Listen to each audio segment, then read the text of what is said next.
ಮೀಸಲಾತಿಯ ಸೋಲು ಇದು NDA ಸೋಲಲ್ಲ, ಇದು ಪ್ರಧಾನಮಂತ್ರಿಗಳ ಸೋಲಲ್ಲ, ಇದು ಪ್ರಜಾಪ್ರಭುತ್ವದ ಸೋಲಾಗಿರ್ತಕ್ಕಂಥದ್ದು. ಇದಕ್ಕೆ ಮೂಲ ಕಾರಣ ಕಾಂಗ್ರೆಸ್ನವರು ಮತ್ತೆ ಪ್ರತಿಪಕ್ಷದವರು ಇವತ್ತೆಲ್ಲ ಸೇರಿ ಏನು ಸಂಪೂರ್ಣವಾಗಿ ಆ ಬಿಲ್ಲನ್ನ ತಿರಸ್ಕಾರ ಮಾಡತಕ್ಕಂಥ ನಿಟ್ಟಿನಲ್ಲಿ ವಿರುದ್ಧವಾದಂಥ ವೋಟಿಂಗ್ ನ ಮಾಡಿದ್ದಾರೆ.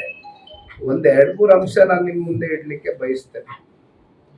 ಈಗ ಕಾಂಗ್ರೆಸ್ನವರು ಇಲ್ಲಿಯವರೆಗೂ ಅವ್ರು ಮಾಡ್ತಾ ಇರ್ತಕ್ಕಂಥ ವಾದ ಏನು, south India north India states ಅಂತಕ್ಕಂಥದ್ದು ಒಂದು ಪ್ರೊಪಗಂಡ, ಒಂದು ನರೇಟಿವ್ ನ ಸೆಟ್ ಮಾಡಕ್ ನೋಡ್ತಾ ಇದ್ದಾರೆ. ಈಗ ಒಂದು ನಾವು ಅರ್ಥ ಮಾಡ್ಕೊಳ್ಬೇಕಾಗಿರ್ತಕ್ಕಂಥದ್ದು, 1971ರಲ್ಲಿ ಮೊದಲನೇ ಸೆನ್ಸಸ್ ಆಗಿದ್ದು ನಮ್ಮ ದೇಶದಲ್ಲಿ. ಅವತ್ತು ನಮ್ಮ ದೇಶದ ಜನಸಂಖ್ಯೆ ಇದ್ದಿದ್ದು 50 ಕೋಟಿ. ಈಗ ಅದರ 3 ಪಟ್ಟು ದುಪ್ಪಟ್ಟಾಗಿದೆ. 3 ಪಟ್ಟು ಹೆಚ್ಚು ಕಮ್ಮಿ 140 ಕೋಟಿಯಷ್ಟು ಜನಸಂಖ್ಯೆ ಇರ್ತಕ್ಕಂಥ ಭಾರತ ದೇಶ.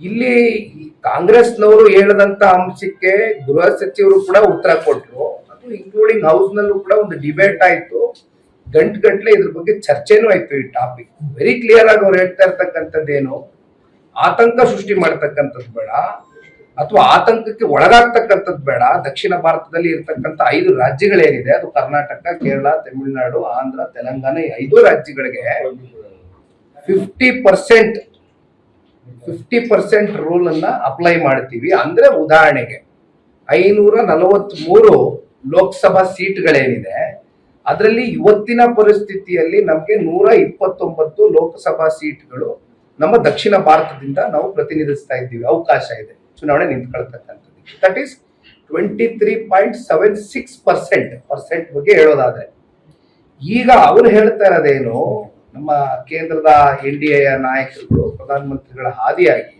ವೆರಿ ಕ್ಲಿಯರ್ಲಿ 850ಕ್ಕೆ ಅಪ್ರೇಸಲ್ ಆಗ್ತಕ್ಕಂಥ ಲೋಕಸಭಾ ಸೀಟ್ಗಳೇನಿದೆ, 129 ದಕ್ಷಿಣ ಭಾರತದಲ್ಲಿ ಅವಕಾಶ ಇರ್ತಕ್ಕಂಥ ಸೀಟ್ಗಳು 195ಕ್ಕೆ ಏರಿಕೆ ಮಾಡಿ 24%, ಅಂದ್ರೆ ಇನ್ನೂ 0.24%, 24%ಗೆ ನಾವು ಪ್ರತಿನಿಧಿಸ್ತಕ್ಕಂಥದ್ದಕ್ಕೆ ಅವಕಾಶ ಮಾಡ್ತಾ ಇದ್ದೇವೆ ಅಂತಕ್ಕಂಥದ್ದು very clearly on the floor of the house discussion ನಡೆದಿದೆ.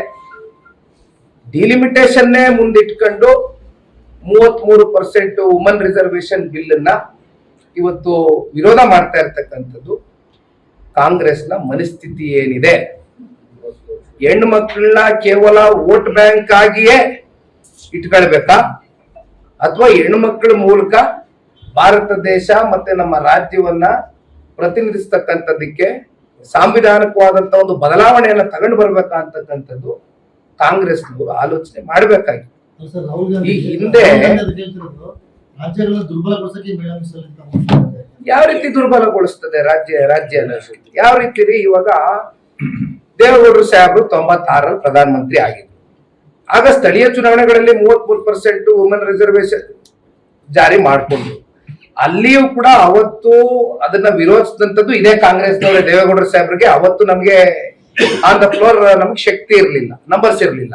ಅಲ್ಲಿನೂ ಕೂಡ ಅವತ್ತೇ ದೇವೇಗೌಡರು ಸಾಹೇಬ್ರು ಕಲ್ಪನೆ ಇತ್ತು, ಹೆಣ್ಣು ಮಕ್ಕಳನ್ನ ನಾವು ರಾಜಕೀಯವಾಗಿ ಸಬಲರಾಗಿ ಮಾಡಬೇಕು ಅಂತಕ್ಕಂಥದ್ದು. ವುಮನ್ ಎಂಪವರ್ಮೆಂಟ್ ಬಗ್ಗೆ ಇವತ್ತು ರಾಹುಲ್ ಗಾಂಧಿ ಅವರು ಓದಲ್ಲಿ ಬಂದಲ್ಲಿ ಎಲ್ಲ ಏನ್ ಚರ್ಚೆ ಮಾಡ್ತಾರೆ, 2,000 ರೂಪಾಯಿ ಕೊಟ್ಕೊಂಡೇ ನೀವು ನಿರಂತರವಾಗಿ ವುಮನ್ ಎಂಪವರ್ಮೆಂಟ್ ಮಾಡ್ಕೊಂಡು ಹೋಗ್ಬಿಡ್ತೀರಾ?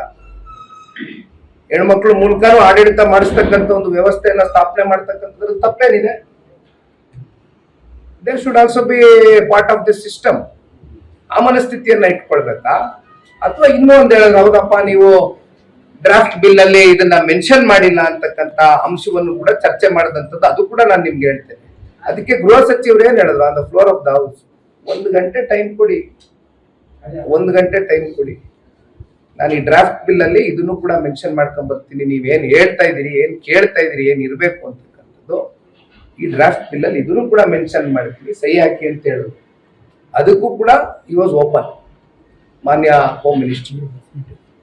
ಬಟ್ ತಿರಸ್ಕಾರ ಮಾಡಿರ್ತಕ್ಕಂಥದ್ದು ಕಾಂಗ್ರೆಸ್ನ ಮನಸ್ಥಿತಿ ಏನು ಅಂತ ಬಹಳ ಸ್ಪಷ್ಟವಾಗುತ್ತೆ. ಮೀಸಲಾತಿಯ ಸೋಲು ಇದು NDA ಸೋಲಲ್ಲ, ಇದು ಪ್ರಧಾನಮಂತ್ರಿಗಳ ಸೋಲಲ್ಲ, ಇದು ಪ್ರಜಾಪ್ರಭುತ್ವದ ಸೋಲಾಗಿರ್ತಕ್ಕಂಥದ್ದು. ಇದಕ್ಕೆ ಮೂಲ ಕಾರಣ ಕಾಂಗ್ರೆಸ್ನವರು. ಕಾಂಗ್ರೆಸ್ನವರು ಮತ್ತೆ ಪ್ರತಿಪಕ್ಷದವರು ಇವತ್ತೆಲ್ಲ ಸೇರಿ ಏನು ಸಂಪೂರ್ಣವಾಗಿ ಆ ಬಿಲ್ಲನ್ನ ತಿರಸ್ಕಾರ ಮಾಡ್ತಕ್ಕಂಥ ನಿಟ್ಟಿನಲ್ಲಿ ವಿರುದ್ಧವಾದಂತ ವೋಟಿಂಗ್ ನ ಮಾಡಿದ್ದಾರೆ. ಒಂದ್ 2-3 ಅಂಶ ನಾನು ನಿಮ್ ಮುಂದೆ ಇಡ್ಲಿಕ್ಕೆ ಬಯಸ್ತೇನೆ. ಈಗ ಕಾಂಗ್ರೆಸ್ನವರು ಇಲ್ಲಿಯವರೆಗೂ ಅವ್ರು ಮಾಡ್ತಾ ಇರ್ತಕ್ಕಂಥ ವಾದ ಏನು, south India north India States ಅಂತಕ್ಕಂಥ ಒಂದು ಪ್ರೊಪಗಂಡ, ಒಂದು ನರೇಟಿವ್ ನ ಸೆಟ್ ಮಾಡಕ್ ನೋಡ್ತಾ ಇದ್ದಾರೆ. ಈಗ ಒಂದು ನಾವು ಅರ್ಥ ಮಾಡ್ಕೊಳ್ಬೇಕಾಗಿರ್ತಕ್ಕಂಥದ್ದು 1971ರಲ್ಲಿ ಮೊದಲನೇ ಸೆನ್ಸಸ್ ಆಗಿದ್ದು ನಮ್ಮ ದೇಶದಲ್ಲಿ.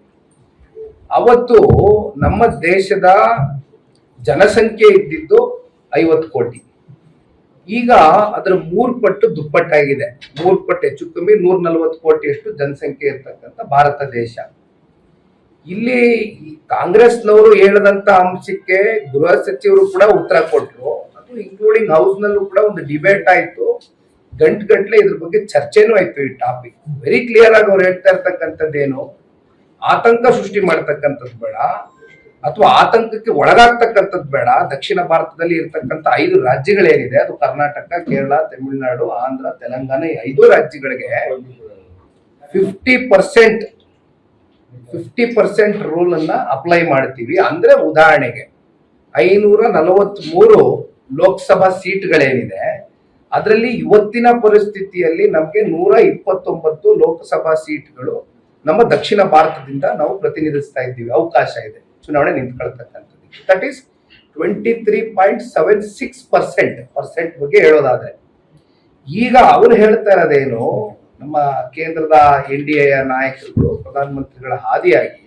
ವೆರಿ ಕ್ಲಿಯರ್ಲಿ 850ಕ್ಕೆ ಅಪ್ರೇಸಲ್ ಆಗ್ತಕ್ಕಂಥ ಲೋಕಸಭಾ ಸೀಟ್ಗಳೇನಿದೆ, 129 ದಕ್ಷಿಣ ಭಾರತದಲ್ಲಿ ಅವಕಾಶ ಇರ್ತಕ್ಕಂಥ ಸೀಟ್ಗಳು 195ಕ್ಕೆ ಏರಿಕೆ ಮಾಡಿ 24% ಅಂದ್ರೆ ಇನ್ನೂ 0.24%, 24%ಗೆ ನಾವು ಪ್ರತಿನಿಧಿಸ್ತಕ್ಕಂಥದ್ದಕ್ಕೆ ಅವಕಾಶ ಮಾಡ್ತಾ ಇದ್ದೇವೆ ಅಂತಕ್ಕಂಥದ್ದು very clearly on the floor of the house discussion ನಡೆದಿದೆ. ಡಿಲಿಮಿಟೇಷನ್ನೇ ಮುಂದಿಟ್ಕೊಂಡು 33% ವುಮನ್ ರಿಸರ್ವೇಶನ್ ಬಿಲ್ ಅನ್ನ ಇವತ್ತು ವಿರೋಧ ಮಾಡ್ತಾ ಇರ್ತಕ್ಕಂಥದ್ದು ಕಾಂಗ್ರೆಸ್ನ ಮನಸ್ಥಿತಿ ಏನಿದೆ. ಹೆಣ್ಣು ಮಕ್ಕಳನ್ನ ಕೇವಲ ವೋಟ್ ಬ್ಯಾಂಕ್ ಆಗಿಯೇ ಇಟ್ಕೊಳ್ಬೇಕಾ, ಅಥವಾ ಹೆಣ್ಣು ಮಕ್ಕಳ ಮೂಲಕ ಭಾರತ ದೇಶ ಮತ್ತೆ ನಮ್ಮ ರಾಜ್ಯವನ್ನ ಪ್ರತಿನಿಧಿಸ್ತಕ್ಕಂಥದ್ದಕ್ಕೆ ಸಾಂವಿಧಾನಿಕವಾದಂತ ಒಂದು ಬದಲಾವಣೆಯನ್ನ ತಗೊಂಡು ಬರ್ಬೇಕಾ ಅಂತಕ್ಕಂಥದ್ದು ಕಾಂಗ್ರೆಸ್ನವರು ಆಲೋಚನೆ ಮಾಡಬೇಕಾಗಿತ್ತು. ಈ ಹಿಂದೆ ಯಾವ ರೀತಿ ದುರ್ಬಲಗೊಳಿಸ್ತದೆ ರಾಜ್ಯ ಯಾವ ರೀತಿ ರೀ? ಇವಾಗ ದೇವೇಗೌಡರು ಸಾಹೇಬರು 96ರಲ್ಲಿ ಪ್ರಧಾನಮಂತ್ರಿ ಆಗಿದ್ರು. ಆಗ ಸ್ಥಳೀಯ ಚುನಾವಣೆಗಳಲ್ಲಿ 33% ವುಮನ್ ರಿಸರ್ವೇಶನ್ ಜಾರಿ ಮಾಡಿಕೊಂಡ್ರು. ಅಲ್ಲಿಯೂ ಕೂಡ ಅವತ್ತು ಅದನ್ನ ವಿರೋಧಿಸಿದಂಥದ್ದು ಇದೇ ಕಾಂಗ್ರೆಸ್ನವರೇ. ದೇವೇಗೌಡರು ಸಾಹೇಬ್ರಿಗೆ ಅವತ್ತು ನಮಗೆ ಆನ್ ದ ಫ್ಲೋರ್ ನಮ್ಗೆ ಶಕ್ತಿ ಇರಲಿಲ್ಲ, ನಂಬರ್ಸ್ ಇರಲಿಲ್ಲ. ಅಲ್ಲಿನೂ ಕೂಡ ಅವತ್ತೇ ದೇವೇಗೌಡರು ಸಾಹೇಬ್ರು ಕಲ್ಪನೆ ಇತ್ತು, ಹೆಣ್ಣು ಮಕ್ಕಳನ್ನ ನಾವು ರಾಜಕೀಯವಾಗಿ ಸಬಲರಾಗಿ ಮಾಡಬೇಕು ಅಂತಕ್ಕಂಥದ್ದು. ವುಮನ್ ಎಂಪವರ್ಮೆಂಟ್ ಬಗ್ಗೆ ಇವತ್ತು ರಾಹುಲ್ ಗಾಂಧಿ ಅವರು ಓದಲ್ಲಿ ಬಂದಲ್ಲಿ ಎಲ್ಲ ಏನ್ ಚರ್ಚೆ ಮಾಡ್ತಾರೆ, 2,000 ರೂಪಾಯಿ ಕೊಟ್ಕೊಂಡೇ ನೀವು ನಿರಂತರವಾಗಿ ವುಮನ್ ಎಂಪವರ್ಮೆಂಟ್ ಮಾಡ್ಕೊಂಡು ಹೋಗ್ಬಿಡ್ತೀರಾ? ಹೆಣ್ಮಕ್ಳು ಮೂಲಕನೂ ಆಡಳಿತ ಮಾಡಿಸ್ತಕ್ಕಂಥ ಒಂದು ವ್ಯವಸ್ಥೆಯನ್ನ ಸ್ಥಾಪನೆ ಮಾಡ್ತಕ್ಕಂಥದ್ದು ತಪ್ಪೇನಿದೆ? They should also be part of this system.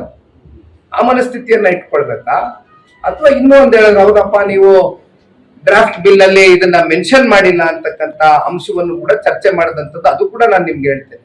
ಅದಕ್ಕೆ ಗೃಹ ಸಚಿವರು ಏನ್ ಹೇಳಿದ್ರು on the floor of the house, 1 ಗಂಟೆ ಟೈಮ್ ಕೊಡಿ, 1 ಗಂಟೆ ಟೈಮ್ ಕೊಡಿ, ನಾನು ಈ ಡ್ರಾಫ್ಟ್ ಬಿಲ್ ಅಲ್ಲಿ ಇದನ್ನು ಕೂಡ ಮೆನ್ಷನ್ ಮಾಡ್ಕೊಂಡ್ ಬರ್ತೀನಿ, ನೀವೇನ್ ಹೇಳ್ತಾ ಇದೀರಿ, ಏನ್ ಕೇಳ್ತಾ ಇದೀರಿ, ಏನ್ ಇರ್ಬೇಕು ಅಂತಕ್ಕಂಥದ್ದು ಈ ಡ್ರಾಫ್ಟ್ ಬಿಲ್ ಅಲ್ಲಿ ಇದನ್ನು ಕೂಡ ಮೆನ್ಷನ್ ಮಾಡ್ತೀನಿ, ಸಹಿ ಹಾಕಿ ಅಂತ ಹೇಳಿದ್ರು.